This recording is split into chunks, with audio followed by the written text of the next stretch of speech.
Orang Melayu tak habis-habis duk fikir, mana mungkin di Jepun ada driver bas yang tak ada dalam bas. Bas dia berjalan tanpa pemandu. Semua guna komputer.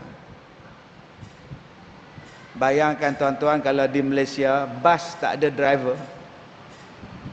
Makcik tahan bas, bila tahan bas, naik-naik tak ada driver, turun balik makcik tu. Kenapa makcik? Tak ada driver. Macam mana nak becik loceng gitu dia. Teknologi ini yang Allah Ta'ala sebut. Sebab Allah Ta'ala bagi akal kepada kita. Tuan-tuan, gunakanlah akal untuk nak buat sesuatu di atas dunia. Sebab Allah Ta'ala kata, dia buka pintu-pintu untuk kebaikan di dunia.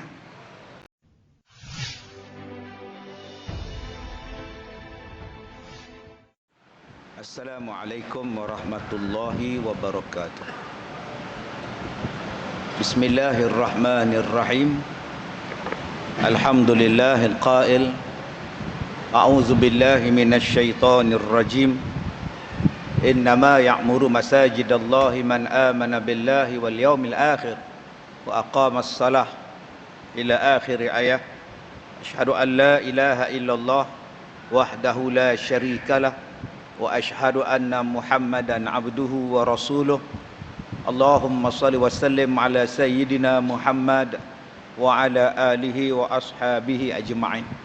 Terima kasih saudara pengacara majlis yang dimuliakan, yang berusaha, tuan pengurusi dan ahli-ahli jawatan kuasa masjid, pegawai-pegawai masjid, muslimin dan muslimat, mudah-mudahan dirahmati, diberkati oleh Allah Subhanahu wa taala.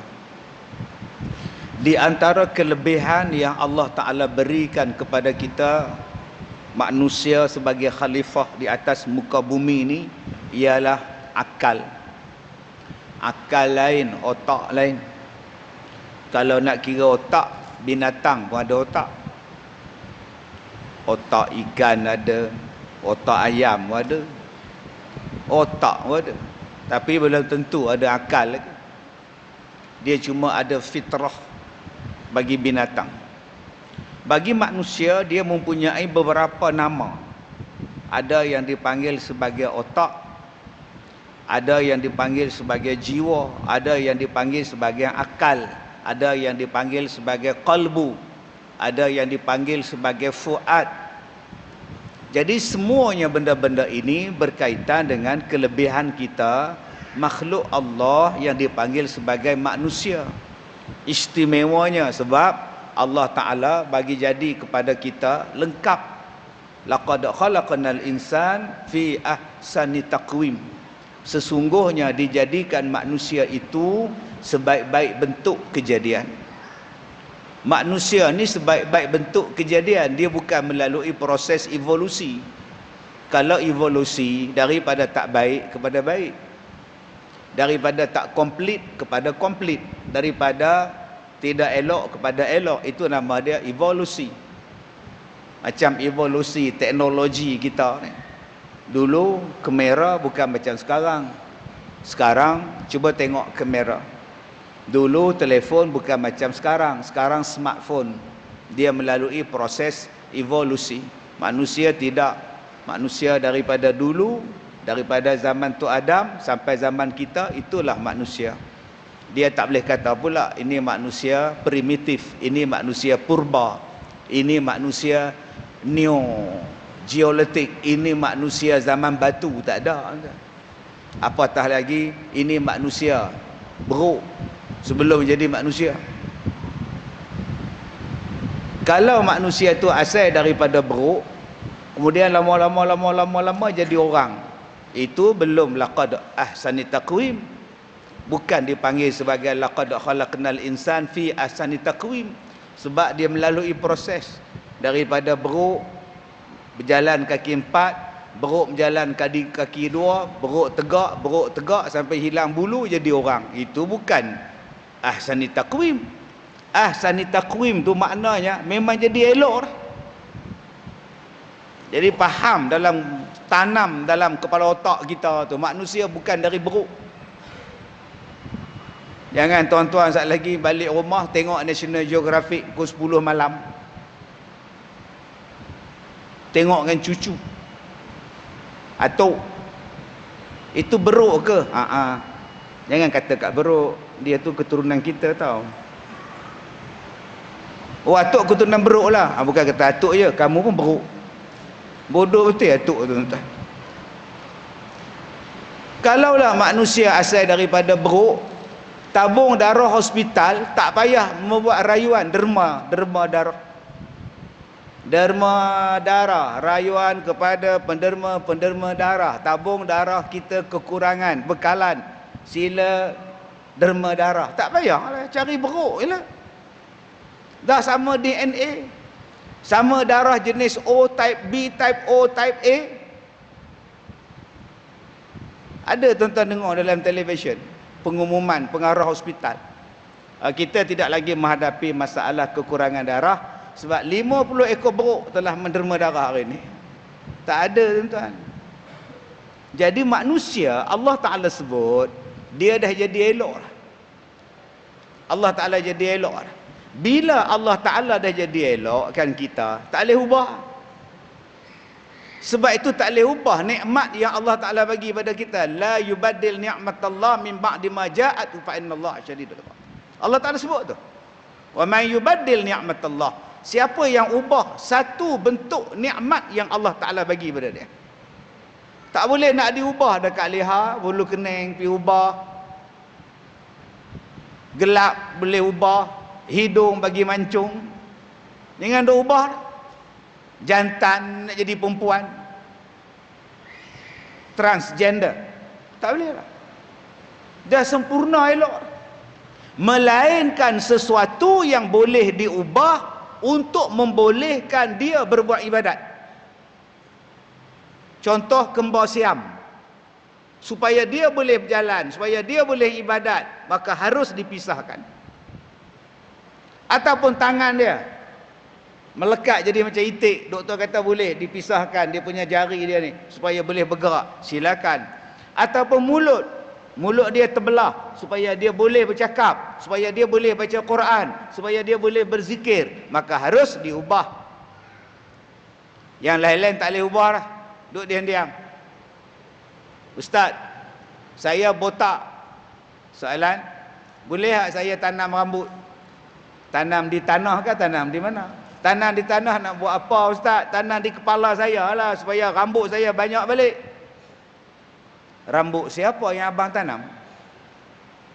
Saya ambil rambut saya yang ada baki ni, ambil tanam balik. Kalau rambut sendiri tak apa. Jangan ambil rambut orang lain.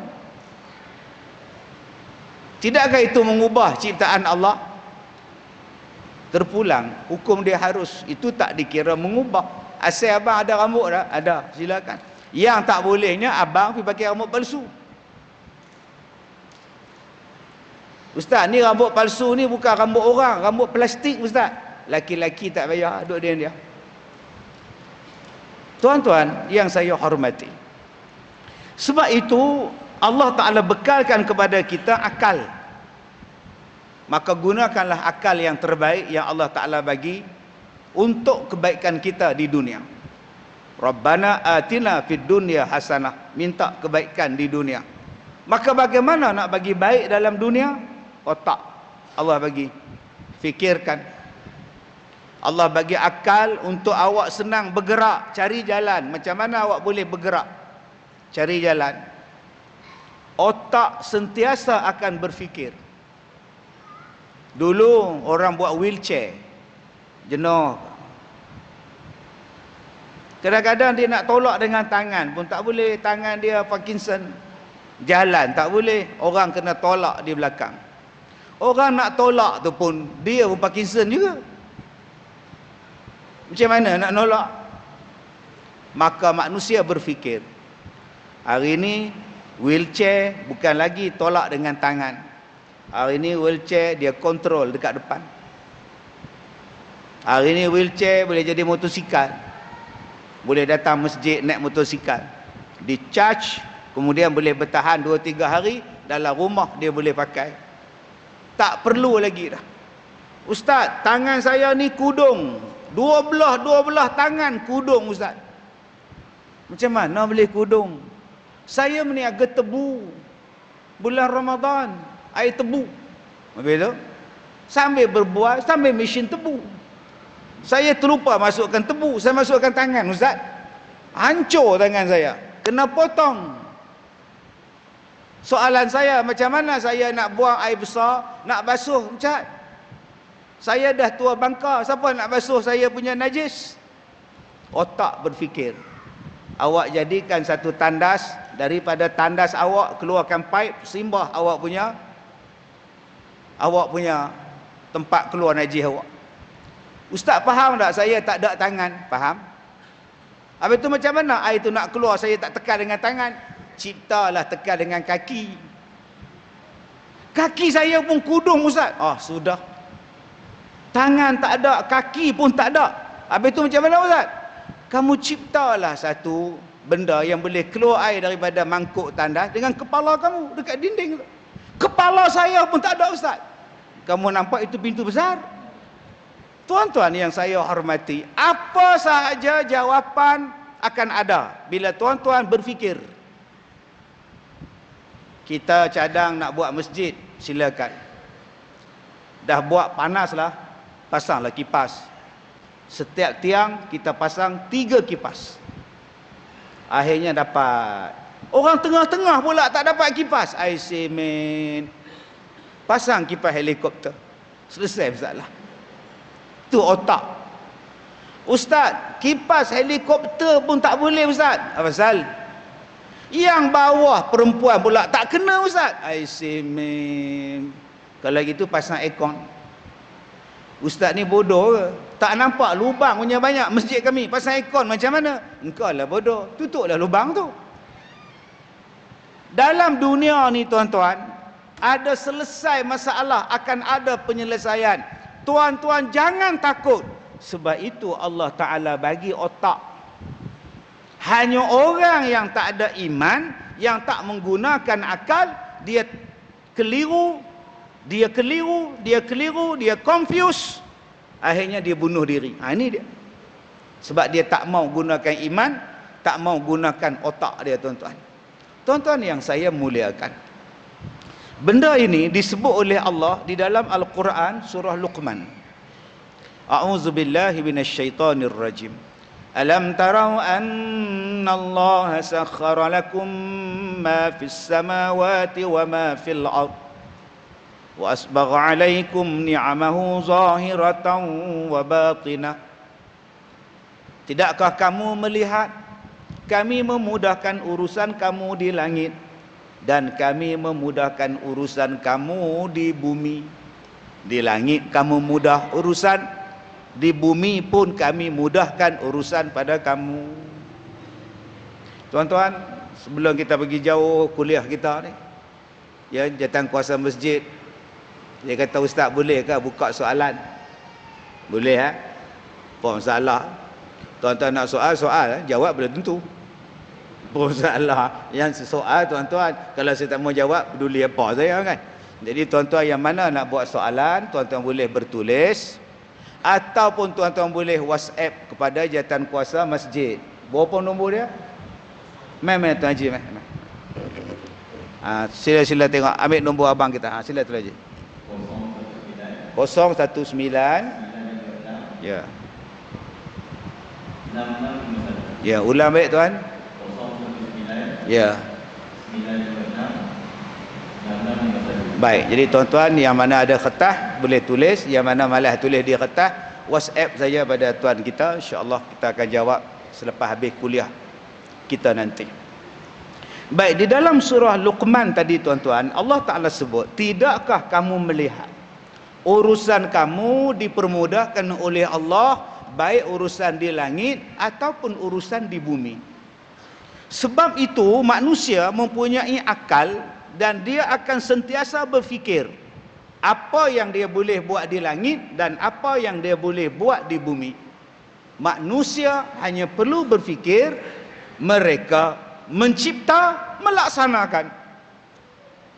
Maka tidak hairan hari ini tuan-tuan, teknologi langit semakin lama semakin canggih. Hari ini ada kapal terbang tanpa pilot.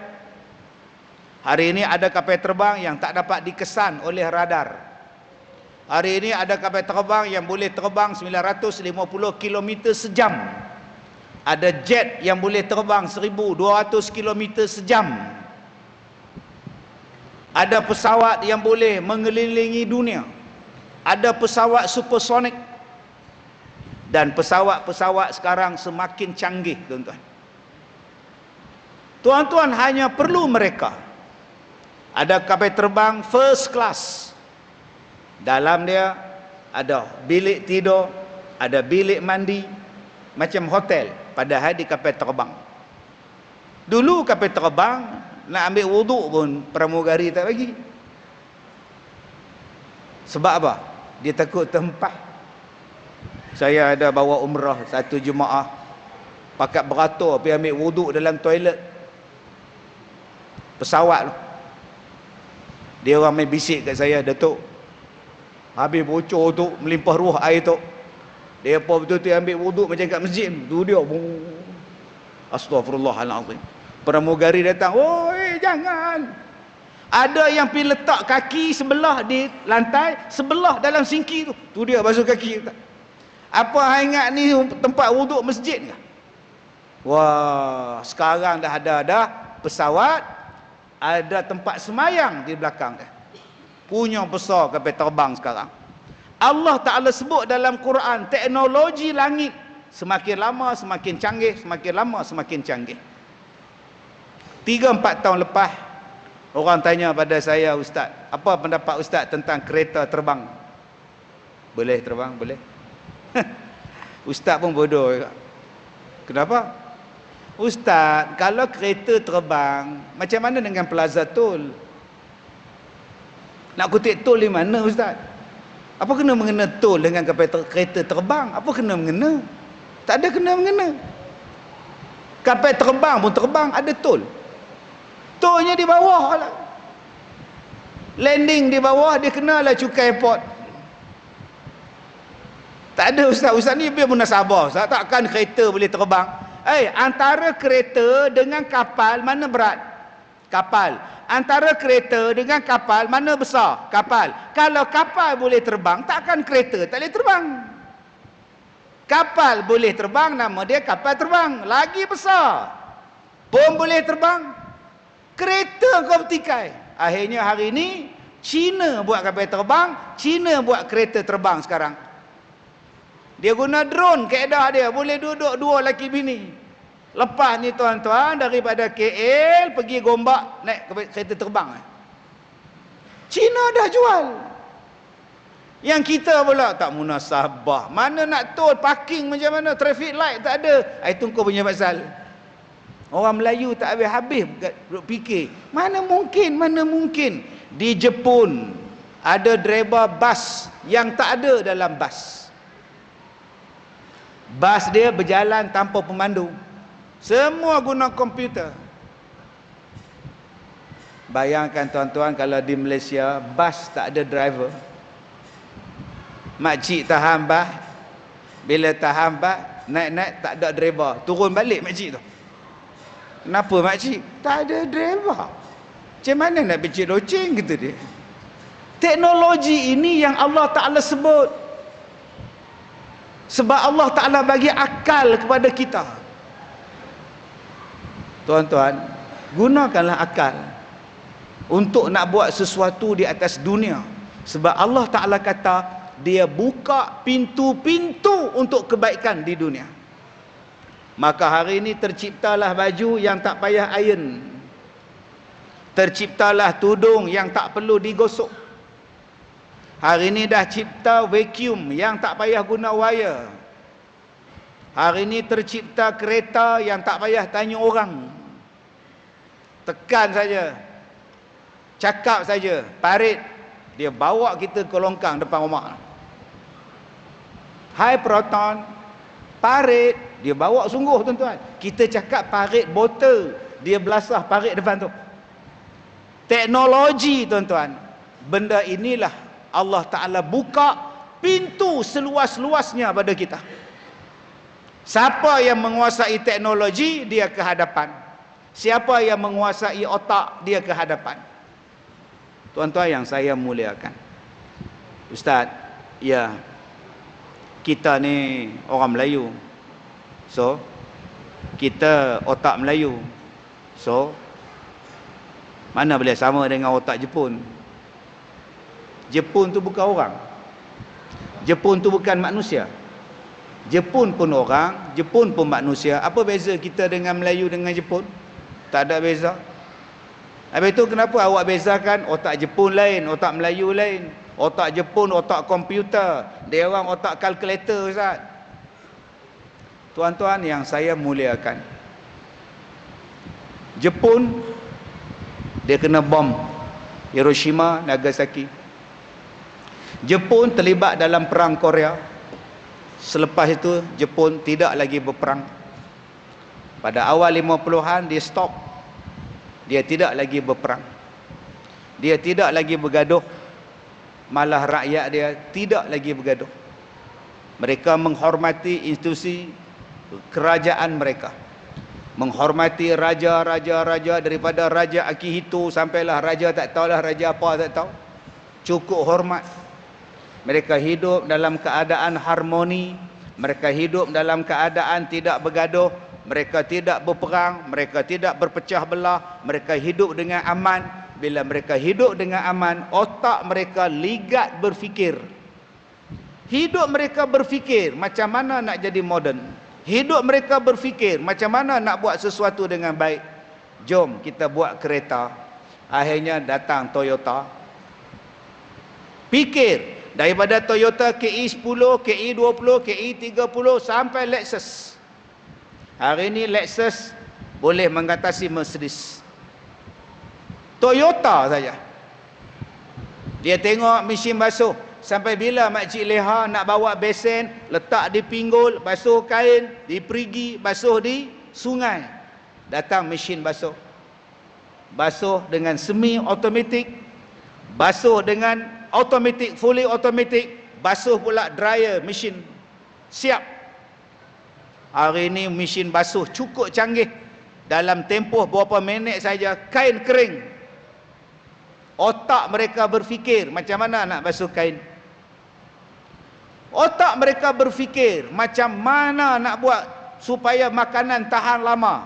Akhirnya datanglah peti ais, datanglah frozen, datang macam-macam. Maka mereka mula menguasai dunia. Tanpa melalui senjata, tanpa melalui peperangan, tanpa melalui bom. Mereka menguasai dunia dengan peralatan, dengan kenderaan, dengan teknologi. Akhirnya Jepun tak payah serang tanah Melayu. Tetapi di rumah kita ada Sanyo, ada Toshiba, ada Telefunken, ada National, ada selipar Jepun. Sampai selipar pun dia orang punya. Kenapa? Sebab mereka tidak bergaduh. Simple punya hidup. Kalau awak nak maju dalam dunia, kalau awak nak jadi bangsa yang hebat, gunakan otak yang Allah Ta'ala bagi pada awak untuk awak naikkan harga diri awak, harga negara awak, kemajuan awak. Kemudian dia turun kepada Korea. Korea kerja bergaduh daripada perang dunia, perang Korea, pecah utara selatan. Kemudian bergaduh konflik antara rakyat dengan pemimpin, pemerintah dengan rakyat, tunjuk perasaan. Sehinggalah orang yang paling kaya di Korea pada masa itu ialah orang yang mempunyai kelang, gas pemedih mata, ubat pemedih mata untuk menghalang orang tunjuk perasaan. Kaya dia dengan sebab apa? Mengeluarkan pemedih mata, topeng pemedih mata. Sebab tiap-tiap hari rakyat dan pemerintah bergaduh. Akhirnya berlaku gerakan besar-besaran. Budak-budak universiti tunjuk perasaan di Korea. Berita mereka dibunuh tersebar di seluruh dunia. Dan akhirnya berlaku revolusi besar-besaran dan berlakulah sistem demokrasi ataupun sistem yang lebih baik daripada apa yang diamalkan oleh Korea Selatan. Sekarang Korea Selatan tidak lagi tunjuk perasaan, tidak lagi berselisih pemimpin, setiap 2 tahun ganti presiden, setiap 3 tahun ganti presiden. Sekarang Korea Selatan adalah aman. Dan bila aman, mereka mula menguasai teknologi. Tuan-tuan ada telefon, nama dia Samsung. Bukan lagi Samsung dah, Samsung terus. Dia lawan iPhone. Tuan-tuan ada Toyota, orang sebelah rumah tuan-tuan dia ada Hyundai. Tuan-tuan ada beli Honda, orang depan beli Kia. Tuan-tuan di sini beli kereta Proton, orang sebelah sana pula dia beli kereta Tucson. Korea menjadi negara moden sekarang. Filem dia diminati, lagu dia diminati, cara hidup dia mula buat, sampai anak-anak perempuan tuan-tuan tak makan dah cintan, remen sekarang duk makan tuan. Cakap pun sarang sekarang ni tuan. Apabila manusia hidup dengan aman, maka otaknya berkembang. Dia buat macam-macam. Hari ni tuan-tuan, teknologi terowong, teknologi Korea. Teknologi jalan, teknologi Korea. Teknologi buat kapal, Korea. Teknologi buat kenderaan, Korea. Dan sekarang Korea sedang cuba mengatasi Jepun. Tetapi dia takkan dapat melawan satu lagi kuasa dunia. Nama dia China. Last China bergaduh sesama rakyat bila? Medan Tiananmen 1988. Rakyat lawan kerajaan, tunjuk perasaan di Medan Tiananmen. Selepas berlaku pemberontakan besar-besaran, maka sistem China yang lebih terbuka dibuat. Tidak ada lagi pergaduhan tunjuk perasaan. Maka bila mereka berjaya mengatasi masalah perselisihan sesama mereka, sekarang China mengatasi Jepun. Kereta kita, kereta China sekarang. Kipas kita ni tak daripada Belanda, daripada China. Barang China daripada harga RM2 sampai RM2,000. Televisyen dia orang mengatasi televisyen Jepun. Ada yang paling murah, harga RM199, beli 2 hari terbakar terus, langsung tak boleh buka. Ada yang paling canggih tuan-tuan sekarang China. Sekarang China nombor 1. Di Afrika dia kontrol, pelabuhan di Sri Lanka dia kontrol, perumahan di negara Asia dia kontrol, ketenteraan dia kontrol. Siapa yang boleh tunjuk jari macam ni dekat China? Amerika tak berani, Rusia tak berani. Siapa yang berani kata dekat negara China macam ni? You shut up you. Henti tuan-tuan. Tak ada siapa berani, sebab ekonomi dia pegang, duit dia pegang, pinjaman dia pegang, loan dia pegang. Akhirnya otak yang mereka dapat, mereka gembelengkan untuk buat macam-macam. Nak buat ayam pun boleh, nak buat beras pun boleh, nak buat apa pun boleh.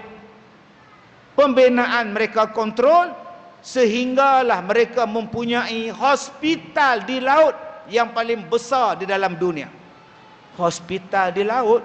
Ya, kapal pengangkut perang yang ada hospital yang berjalan di seluruh dunia. Kalau berlaku peperangan, hospital ini akan sampai dekat perairan. Tentera yang sakit, tentera yang cedera tak payah balik, duduk dekat tengah-tengah laut, dirawat di tengah-tengah laut. Punya canggihnya mereka tuan-tuan. Berkat daripada apa? Dalam keadaan hidup tak bergaduh. Benda ini telah berlaku lama kepada Eropah, baik Perancis, baik British, baik negara-negara Eropah. Hidup dalam keadaan diam-diam. Maka Perancis menguasai revolusi industri 1890-an, diikuti oleh British, diikuti negara-negara Eropah yang lain. Maka pada masa itu ketamadunan, kemajuan daripada Europe, bila sebut saja daripada Amerika, hebat. Sebut saja pada orang putih, hebat. Kalau sebut lokal, ini lokal ni, ini Amerika ni. Masa itu pahaman kita sampai tahap macam itu. Tuan-tuan yang saya muliakan, habis apa yang masalah pada orang Islam? Apa yang masalah pada negara Islam? Yang beli senjata, yang beli kereta, yang beli ubat, yang tidak ada apa-apa, semua beli. Beras kena beli, bawang kena beli, ubat kena beli, mesin jantung kena beli, kapal terbang beli, kereta api beli, kapal laut beli. Kenapa orang Islam tak boleh, Ustaz? Adakah orang Islam Allah Ta'ala biarkan miskin? Tidak. Orang Islam ada minyak. Adakah orang Islam tak pandai? Tidak. Orang Islam adalah cendekiawan yang hebat. Orang Islam mempunyai hasil bumi. Orang Islam mempunyai ramai rakyat. Kenapa yang kita jadi macam ini? Jawapan dia ialah kita hidup dalam keadaan asyik bergaduh sama-sama kita daripada dulu sampai sekarang. Bila masa nak fikir tentang kemajuan, ada orang niaga bagus sikit, macam mana nak jatuhkan. Ada orang bisnes bagus sikit, macam mana nak pangkah. Kalau orang Islam yang mencipta, ini tak tahan ni rosak lah ni, tak lama lagi. Sampai bila? Kerja je berperang, bergaduh, berperang. Daripada Afrika, mari ke Arab, mari ke Pakistan, mari ke Iran, mari ke Iraq, mari ke Bangladesh, sampailah ke Nusantara. Kerja dia bergaduh. Sampailah tahap bergaduhnya di mana? Dalam masjid. Dalam masjid pun bergaduh, tuan-tuan bayangkan. Allah bagi minyak yang banyak, Allah bagi arang batu yang banyak, Allah bagi berlian yang banyak. Kalaulah manusia Islam, umat Islam, gunakan kemajuan yang boleh diambil daripada kekayaan dia, hebat dah tuan-tuan. Hebat.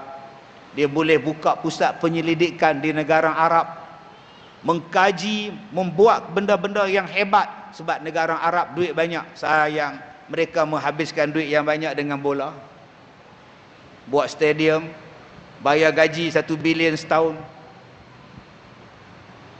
Buat bola sepak.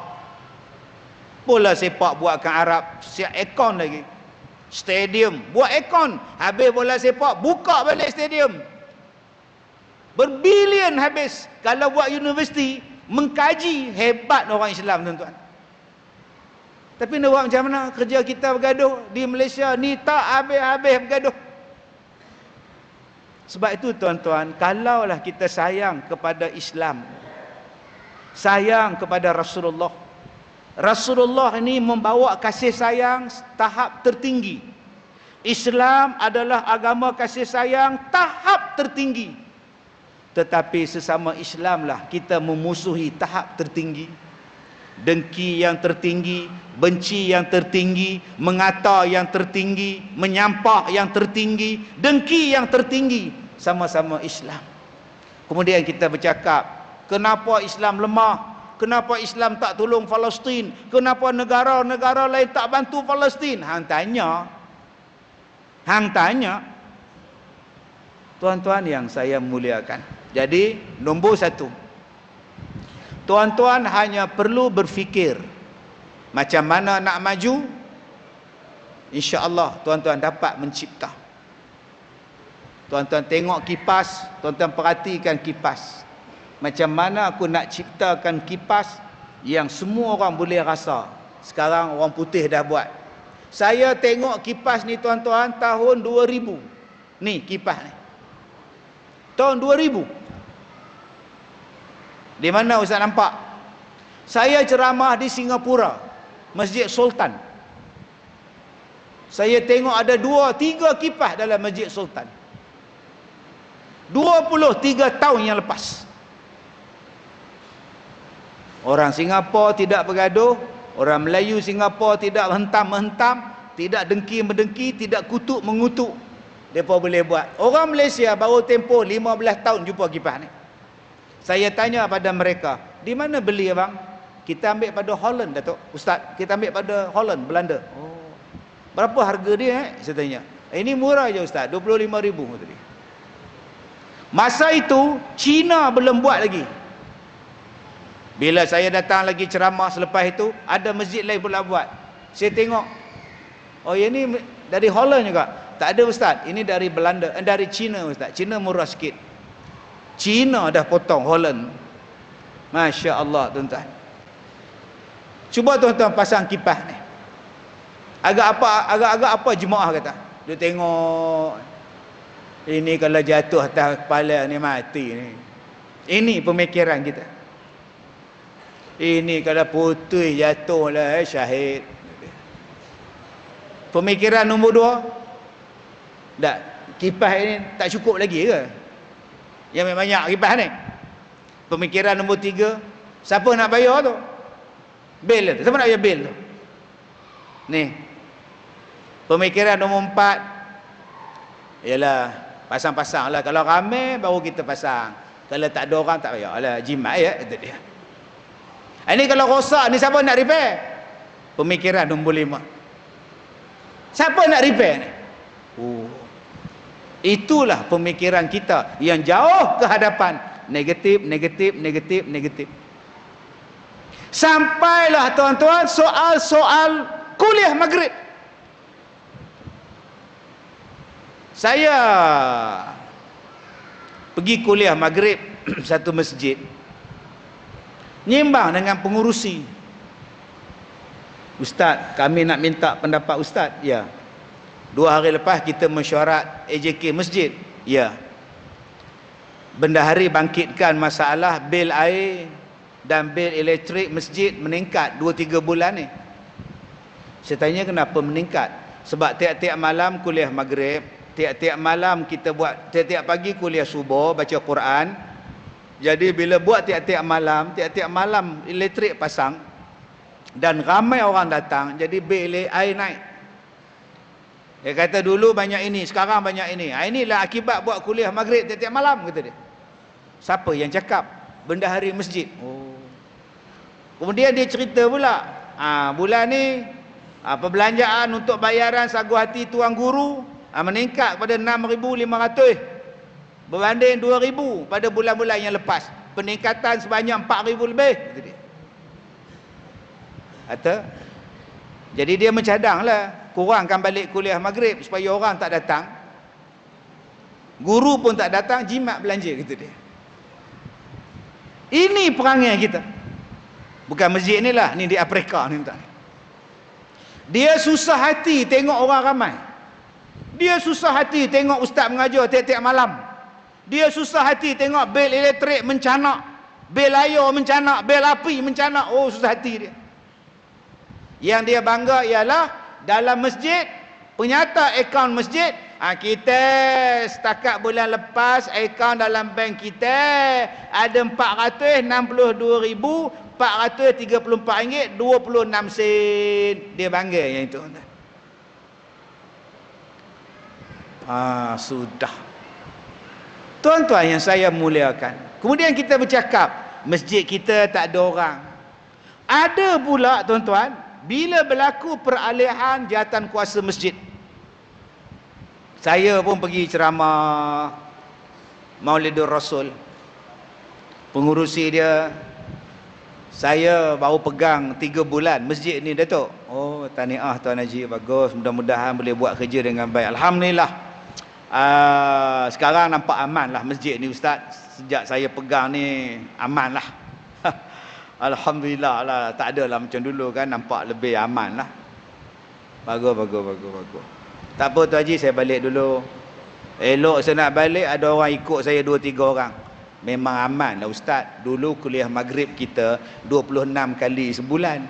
Habis tu datang dia potong 20 tinggal 6. Aman setiap malam ustaz. Dia begitu ustaz. Dia potong kuliah ustaz, tinggal 6 ustaz yang mengajar. Memang aman lah, tak ada orang datang. Diam. Macam Piramli cakap, senyap dan sunyi. Astaghfirullahalazim. Ada juga yang macam tu. Baik, jadi tuan-tuan, saya sebut pada tuan-tuan, tuan-tuan gunakanlah pemikiran tuan-tuan. Tadi saya jumpa ada 4 orang anak muda tuan-tuan.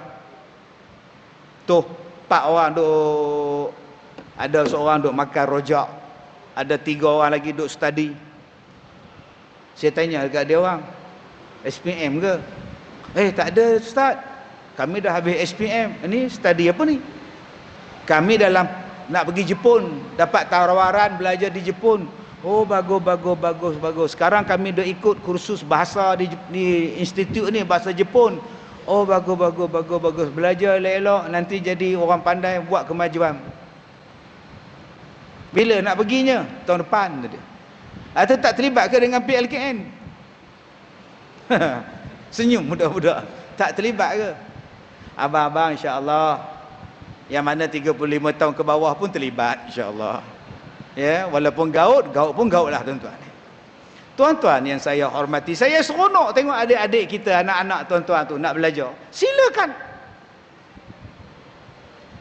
Jadilah otak yang maju. Sekarang spek mata tak payah pakai lagi dah. LASIK. Tak payah. Sekarang mikrofon tak payah lagi cakap kuat-kuat. Cakap slow, satu masjid boleh dengar. Sekarang punya canggihnya tuan-tuan, pembedahan yang sangat canggih sekarang ni. Tetapi otak kita dia ada limit. Otak kita dia ada limit. Maksud Ustaz, bukan otak tak ada limit ke? Ya, otak dia sentiasa berfikir, berkembang, silakan. Tetapi dia tidak boleh mencipta, melepasi had. Had apa Ustaz? Had yang Allah Ta'ala tentukan. Contoh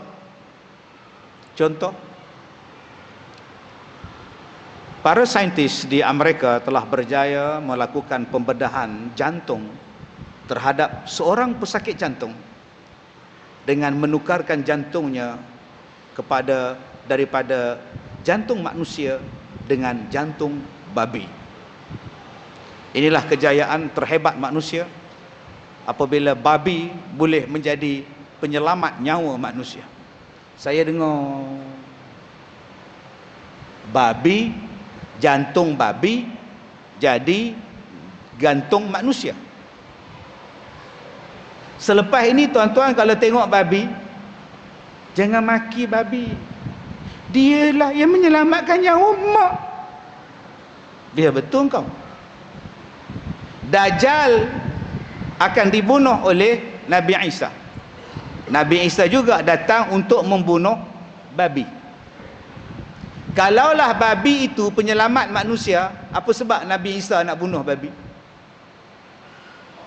Babi itu najis dan tidak ada ubat daripada najis. Simple. Habis itu kenapa dibuat? Kenapa diwar-warkan kejayaan kita menggunakan jantung babi untuk menggantikan jantung manusia? Tujuan dia apa? Dia nak tunjuk kepada orang Islam bahawa yang kamu mengatakan babi itu najis, salah. Babilah penyelamat nyawa kamu. Silakan. Kalau kamu nak ambil babi, jantung dia letak dalam badan kamu, silakan. Berapa hari boleh bertahan? Kamu akan hilang nyawa kamu. Sebab Allah tidak jadikan najis sebagai ubat. Ada orang jumpa saya lepas sembahyang sunat. Saya nak ceramah maghrib. Dia datang jumpa saya. Ustaz. Ya. Ustaz, tanya sikit boleh? Boleh. Ustaz boleh berubat tak asma? Tak pandai. Oh, kalau Ustaz pandai ubat, saya nak minta ubat. Saya lelah asma. Minta maaf Tuan Imam, saya tak pandai. Soalan kedua Ustaz, ya. Boleh tak berubat dengan anak tikus? Saya tanya yang merah tu. Ya, yang merah. Tuan Imam dah makan ke? Dah. Kenapa Imam makan? Sinsir kata kalau nak ubat lega, lelah, telan tikus, anak tikus. Berapa ekor abang Imam telan? 2 ekor. Yang merah tu? Dah telan dah? Dah. Kenapa telan? Dia kata ubat. Atau lega tak? Tak lega. Atau telan berapa? Soalan saya pada Imam pula, Macam mana imam telan? Dia kata ambil anak tikus tu, bubuh dalam roti gardenia tu, balik telan. Astagfirullahalazim. Sampai sekarang saya ragu-ragu nak makan kuih Melaka, buah Melaka. Sampai sekarang saya ragu-ragu, tuan-tuan.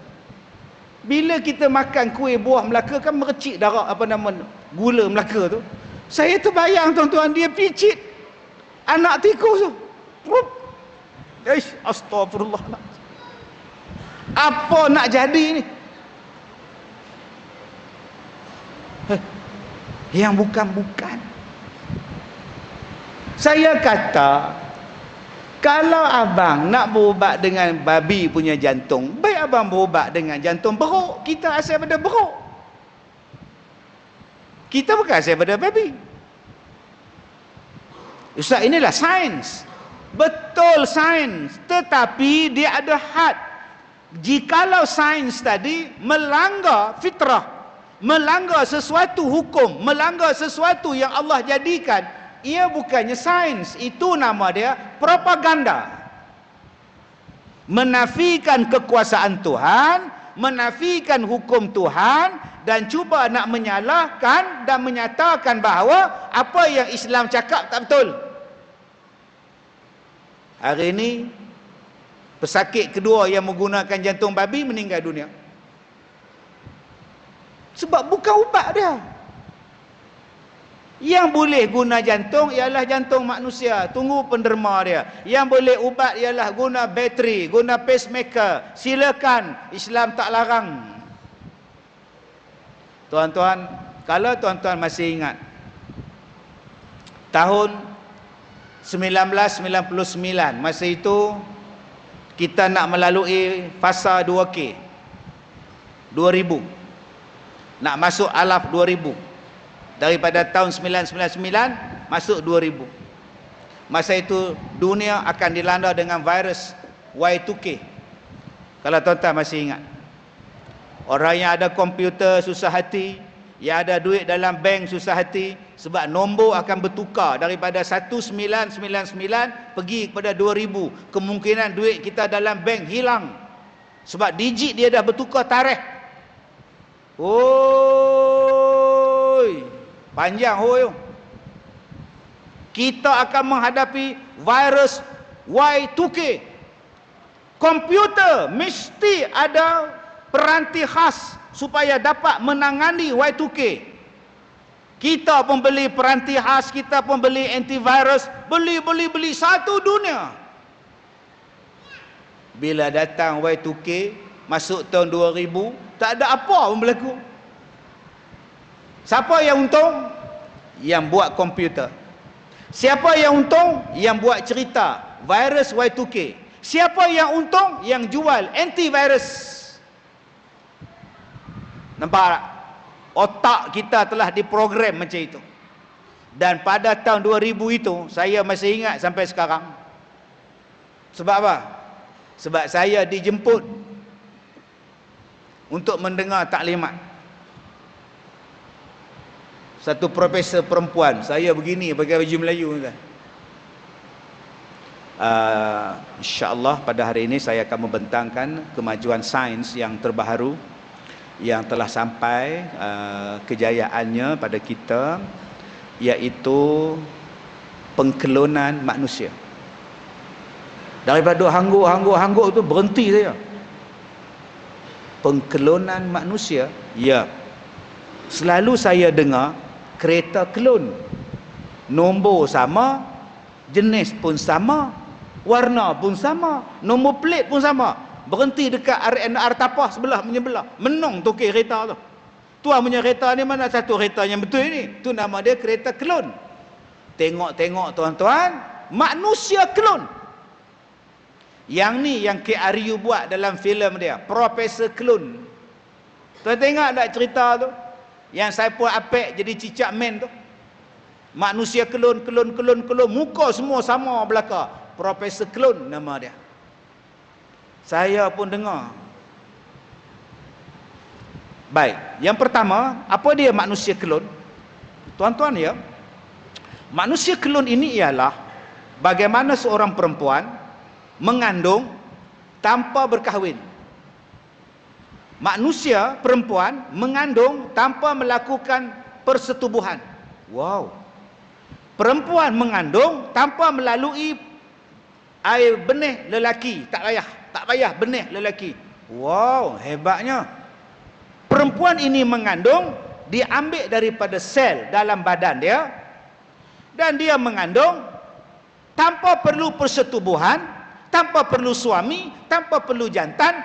Dia ambil daripada benih dia, dimasukkan dalam rahim dia, dan perempuan tadi akan mengandung.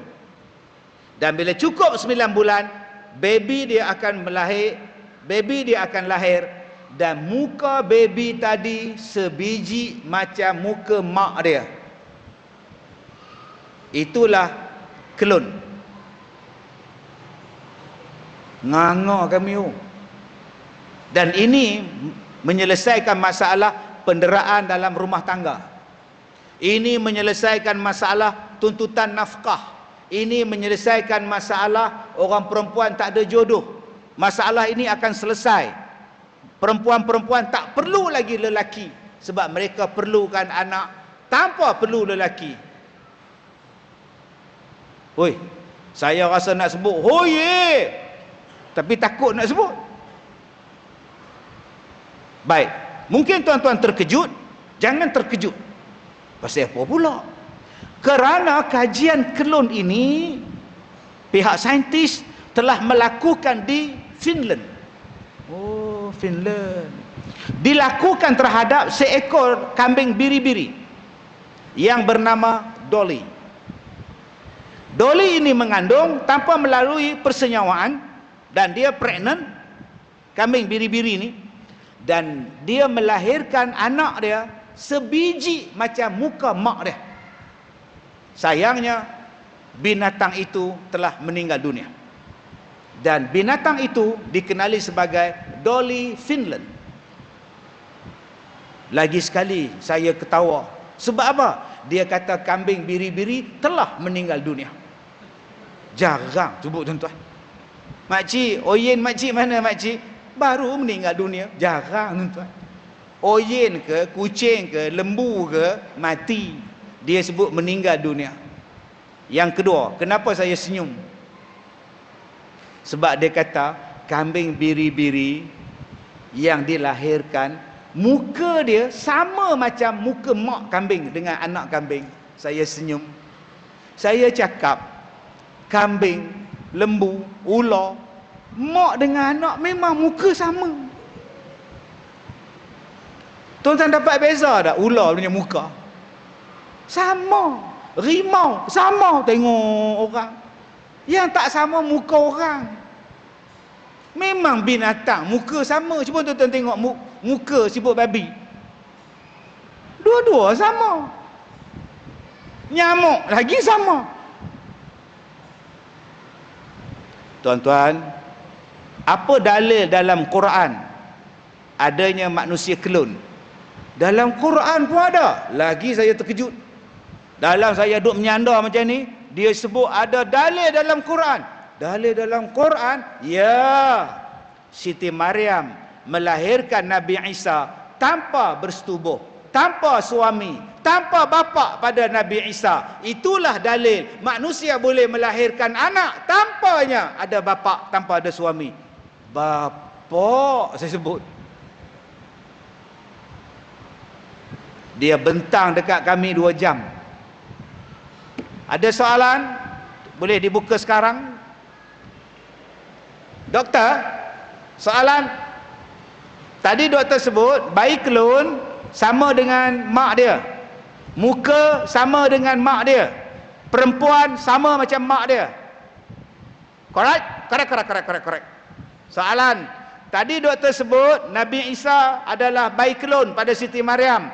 Nabi Isa laki-laki, Siti Maryam perempuan. Sama ke? Nabi Isa muka sama ke dengan Maryam? Tak sama kan? Habis itu kenapa dalil petik Nabi Isa pula? Nabi Isa itu tanda kekuasaan Allah pada Maryam, pada kita semua. Allah boleh jadikan manusia tanpa ada bapa. Suami tak perlu untuk Maryam. Dan ada lagi yang tak perlu bapa dan suami, nama dia Adam dan Hawa. Itu khas untuk Adam dan Hawa, khas untuk Siti Maryam dan Isa. Janganlah puan cakap kita ni boleh ambil kelon daripada dalil Quran. Al-Quran sebut manusia mesti jadi daripada benih lelaki dan benih perempuan. Min nutfatin amsyajin nabtali faja'alnahu sami'an basira. Allah sebut tu dalam Quran, dijadikan manusia ni daripada benih yang terpancar, daripada laki-laki bercampur dengan benih perempuan jadi manusia.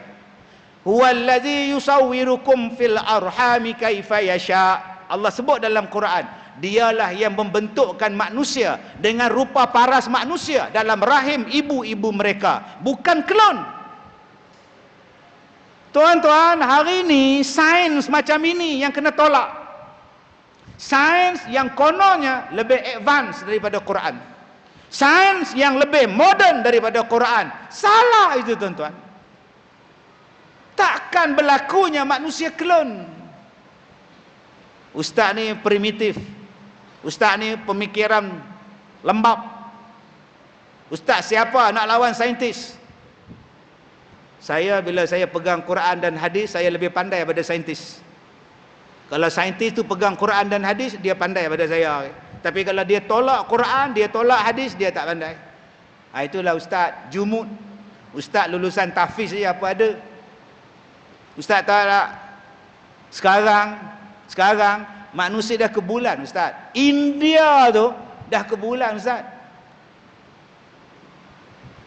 Mereka dah sampai ke kutub selatan bulan. Betul? Pun salah. Saya tanya dia, pun salah? Kalau sampai ke bulan, apa salah? Awak nak sampai gunung Everest pun seksa? Nak sampai gunung Everest pun seksa, awak cakap awak pergi bulan. Ustaz, ni kemajuan ustaz. Ustaz tak boleh tolak kemajuan. Saya tak pernah menolak kemajuan. Saya cakap roket, saya sebut kapal terbang, saya sebut jet pejuang, saya sebut teknologi angkasa. Tetapi manusia, dia ada had. Okey. Bila dia sampai ke bulan?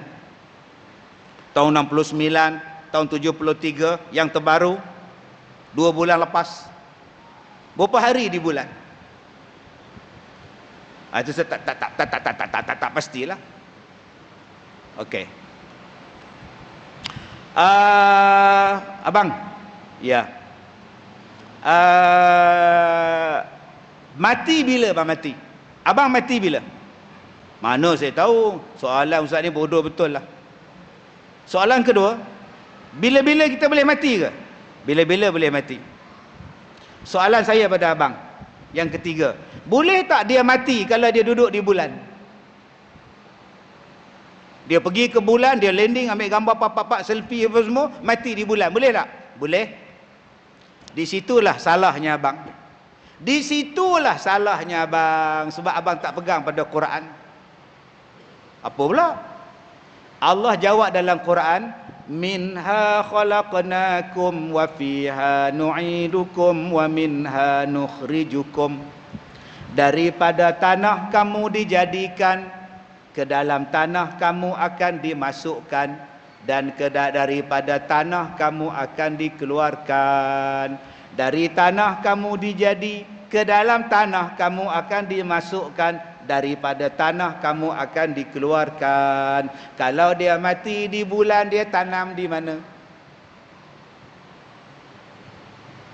Tanam di bulan lah. Bukankah itu dah bercanggah dengan Quran? Quran kata manusia mesti tanam di tanah, dia takkan pergi tempat lain. Simple Quran jawab. Mana suami awak? Dia dah mati. Oh, di mana? Bulan. Oh, siapa yang mandi mayat dia? Tak tahu lah ya Allah. Kan pelik. Ustaz, ini kemajuan. Ya. Sebab di bulan itu ada air. So what? Bila ada air, itulah kata ustaz ni bodoh, jumud. Bila ada air, kita boleh hidup di bulan. So bila cadang nak pindah? Manusia boleh duduk di bulan, ustaz, ada air, kita boleh buat teh tarik. Di dalam Al-Quran sebut walaqad makkannakum fil ard waja'alna lakum fiha ma'ayish qalilan ma tashkurun. Sesungguhnya tempat tinggal kamu di bumi, dan di bumi sahaja ada kehidupan, sedikit sangat manusia yang bersyukur. Simple Quran jawab. Tempat tinggal kamu di bumi sahaja ada kehidupan macam kamu. Yang kamu sibuk nak cari air, di bulan tu kejadian apa? Air bulan tu banyak, air buat rumah situ. Banjir model KL ni pun salah. Sebab itu tuan-tuan, jangan orang bercakap sesuatu tentang sains mengatasi daripada apa yang Allah sebut dalam Quran. Manusia boleh hidup balik, teknologi akan menghidupkan manusia, nama dia saintologi, menghidupkan balik. Tetapi kita kena ingat, di akhir zaman, pahaman saintologi ini mula menguasai manusia. Sains boleh mengatasi agama, sekarang dah buat. Nama dia saintologi. Mayat-mayat orang mati tak ditanam, tak dibakar, bagi agama dia orang disimpan, kerana akan ada sains boleh menghidupkan mayat ini. Tuan-tuan, yang kedua, teknologi ini tuan-tuan akan ada. Sebab Nabi sebut, yang Nabi sebut itu kita kena percaya. Apa dia? Dajjal. Dia belah kepala manusia, dia cantumkan balik, manusia tu boleh berjalan. Kalau dia nak hujan, dia turunkan hujan. Kalau dia nak kemarau, dia kemarau. Allah Ta'ala bagi kekuasaan pinjaman kepada Dajjal. Nak tengok kamu percaya pada Dajjal atau percaya pada Allah. Dan sekarang tuan-tuan, teknologi ini sedang berjalan sekarang. Berapa banyak tanah yang tandus, hujan turun. Berapa banyak gurun, hujan turun. Berapa banyak kawasan yang hijau, tiba-tiba jadi kering. Dajjal punya teknologi dah ada sekarang. Sebab itu tuan-tuan yang saya hormati, jangan sesuatu perkara kita ni jadi pening kepala. Allah Ta'ala dia akan jadikan dunia ni dalam keadaan elok. Wabak, contoh paling mudah, wabak. Baik, Nabi sebut, kalau danau desa ni ada taun, orang Danau Toba jangan masuk danau desa. Orang danau desa jangan keluar pergi Danau Toba. Kita duduk di danau desa, kena penyakit taun, duduk diam-diam, buat kawalan, jangan keluar. Orang daripada PJ jangan masuk, orang sini jangan pergi PJ. Maknanya apa? Di dalam Islam, wabak tidak akan satu dunia jadi wabak. Takkan. Takkan, tuan-tuan. Melainkan wabak itu direka, dicipta untuk menakutkan manusia. Sebab otak manusia, dia bijak macam mana pun, dia tidak boleh menukar apa yang telah dihukumkan oleh Allah. Contoh, semayang subuh 2, tak boleh ubah jadi 4. Kita dah pencen, jadi kebanyakan warga taman kita ni warga pencen. Saya sebagai pengurusi masjid mencadangkan untuk melaksanakan sembahyang subuh 4 rakaat supaya lebih banyak pahala kita dapat, ya. 2 rakaat ni untuk orang yang tak pencen, ya. Tak boleh 2 rakaat sampai kiamat, bang. Merapatkan saf sampai kiamat, abang. Datang jemaah sampai kiamat, abang. Tidak ada satu wabak yang boleh ubah. Sepatutnya, sayang tuan-tuan, bila manusia tak lihat kepada hukum Allah yang tak boleh berubah, kita mula berubah hukum-hukum Tuhan. Yang ni, kalau Nabi kata satu tempat tu ada wabak, satu tempat ni tak ada wabak, yang tak ada jangan masuk sana, macam mana boleh kata satu dunia ada wabak? Nak lari ke mana ni? Dan tidak ada satu benda yang boleh mengubah ketentuan Tuhan dalam bentuk ibadat, melainkan ada benda-benda lain untuk mengubah bentuk ibadat yang Allah wajibkan pada kita.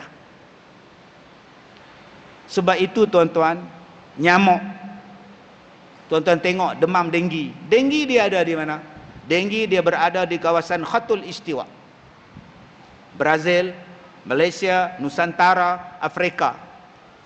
Wabak ini, demam ini bila sampai ke Eropah automatik hilang.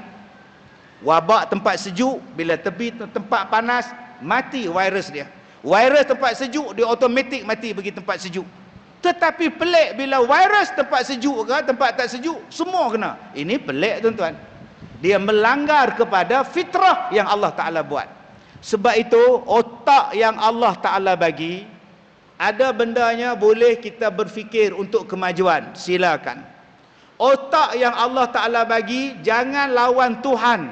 Jangan.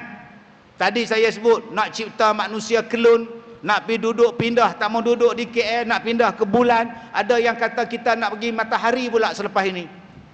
Saya tanya, bila nak pergi matahari? Matahari kan panas. Kita pergi waktu malam, Ustaz. Silakan pergi. Payah tuan-tuan. Yang ketiganya, Allah Ta'ala tidak akan menjadikan sesuatu penyakit sehinggalah mengubah ibadat yang Allah Ta'ala wajibkan pada kita. Ni otak berfikir. Oi, 1 jam lebih cakap ni. Belum masuk tajuk lagi. Macam mana cara nak mengimarahkan masjid. Yang tadi tu muqaddimah. Mudah-mudahan muqaddimah kita tadi ada manfaat pada kita. Muqaddimah, astaghfirullahalazim. Baik, sebelum saya meneruskan kuliah saya ni bab tajuk masjid ni, jadi saya lancarkan dahulu kutipan dana untuk penggunaan dana kita untuk memakmurkan lagi masjid kita. Diminta kepada petugas-petugas, bolehlah jalankan, tabung tuan-tuan, dan tuan-tuan pun derma lah. Kalau dekat Palestin kita derma, dekat Kemboja kita derma, Syria kita derma. Takkan untuk masjid kita, tempat kita semayang, tempat kita nak mati semayang mayat dalam ni tuan-tuan, kita bantulah masjid kita. Baik tuan-tuan yang saya muliakan, apa lagi yang saya nak ajar pada tuan-tuan tentang pengimarahan masjid? Saya lah kena belajar dengan tuan-tuan macam mana pengimarahan masjid tuan-tuan buat. Saya tengok malam ni anak-anak muda ramai, anak-anak tua ramai, remaja datang, retua pun datang. Saya masuk dalam tandas bersih. Saya sujud atas kapet selesa. Saya duduk di bawah kipas, terasa sejuknya. Bersih. Saya tengok Tok Imam baca sedap. Apa lagi nak? Tak ada apa tuan, pembangunan, tak ada apa elok. Cuma tanggungjawab kita ya menyahut seruan daripada jawatan kuasa masjid. Macam mana nak mengimarahkan masjid? Kalau kita tak sambut, Nabi sebut di akhir zaman, masajiduhum amirah wa hiya kharabun minal huda. Masjid di akhir zaman cantik, tapi tak ada petunjuk dalam dia.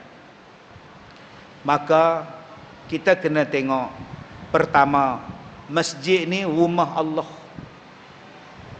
Jadi jangan duk perasan masjid ni rumah kita. Apa maksud? Siapa-siapa pun boleh mari. Siapa nak sembahyang, mari. Siapa nak ibadat, mari. Dia rumah Allah.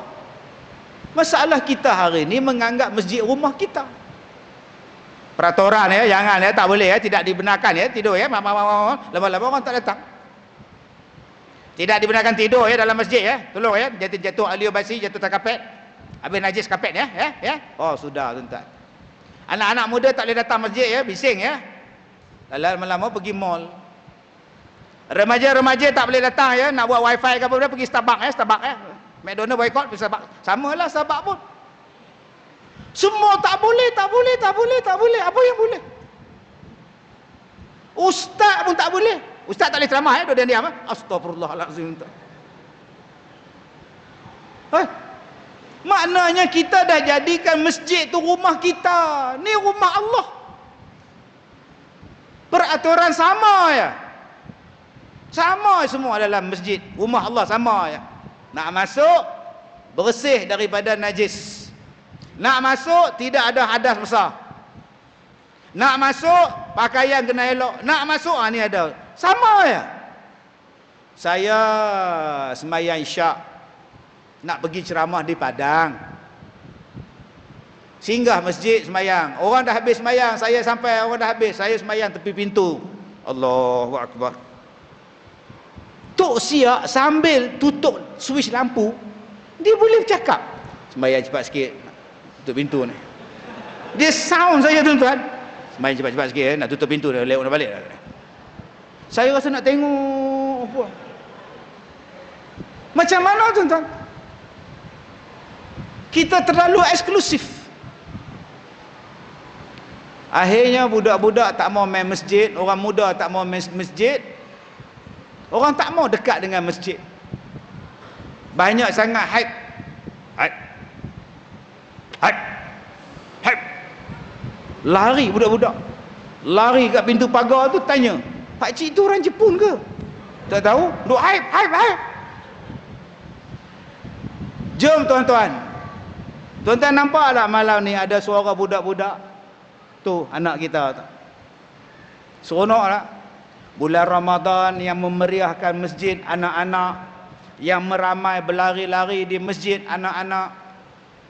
Adakah benda itu tidak ada di zaman Rasulullah? Ada. Dengan adanya suara budak-budak itulah kita rasa seronok tuan-tuan. Di zaman Rasulullah budak-budak duduk dalam masjid, main belajar memanah dalam masjid. Bayangkan malam ni kalau budak-budak belajar manah di masjid. Hai. Tembus punggu aku lagi kot. Akhirnya budak-budak kata masjid bukan tempat aku. Tempat aku ialah mall. Habis-habis sembahyang je, Tok Siak ni terus tengok budak-budak. Siapa yang bising tadi? Siapa yang bising tadi?